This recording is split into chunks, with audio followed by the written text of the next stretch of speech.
Diri mamaligo kay dito nga side daghan kayong nagaligo dito for sure kay daghang motor.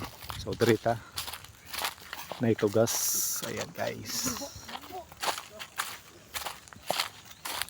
So muli guys ang sitio Saob. So dool ra may dagat. And hopefully nga taob unta para makalangoy-langoy ta.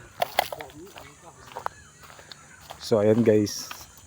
Muna og ta dring dapita guys. So muna na ang dagat. Oh kana guys. Muna ang dagat. Diya ta mga ligo.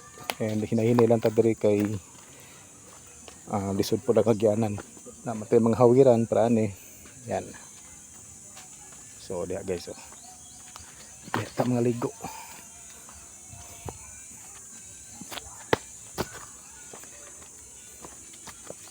Actually og taob gid kayo maabot gid na diri ang tubig pero karon kay medyo nagtaob pa siguro.